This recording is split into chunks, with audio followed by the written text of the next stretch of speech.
ममता बनर्जी को पूछिए कि तेरा बंग देश जब बनेगा तब उस समय तुम वो बात करना। अभी फिलहाल जो है भारत देश है और भारत देश के एक स्टेट की तुम सिर्फ मुख्यमंत्री हो, तुम भारत देश की प्रधानमंत्री या राष्ट्रपति या पार्लियामेंट के मेंबर नहीं, ये नहीं हो,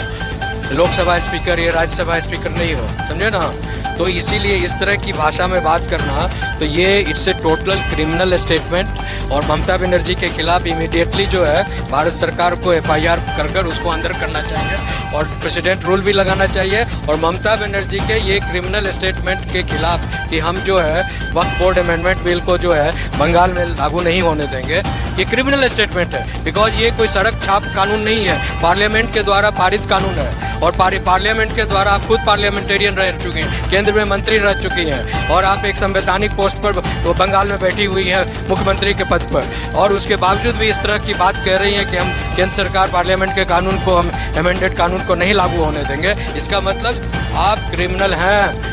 और देश में क्रिमिनल की सजा जो है जेल में होती है, उनको उनका ट्रायल होता है। तो इमीडिएटली इनके खिलाफ जो है केस फाइल होना चाहिए और कार्रवाई होनी चाहिए और प्रेसिडेंट रूल को इम्पोज करना चाहिए।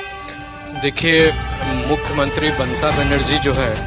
मूल रूप से जो है वो अपने को घोषित कर चुकी है कि हम आने वाले बंग देश के प्रधानमंत्री बनने वाले हैं। तो ये कोई वक्फ बोर्ड का विरोध नहीं है, ये कोई 3 तलाक का विरोध नहीं है, ये कोई अन्य धर्म के जितनी भी जो है कवायदें हो रही है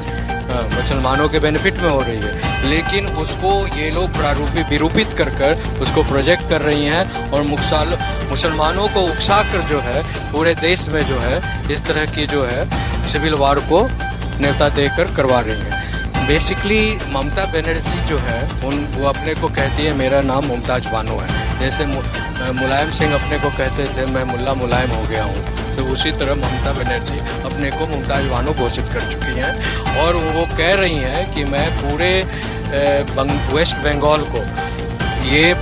जो पश्चिमी बंगाल और दक्षिण बंगाल है और इधर जो झारखंड का जो मुस्लिम डोमिनेटेड एरिया है और जो आपको बिहार का जो बंगाल से रिलेटेड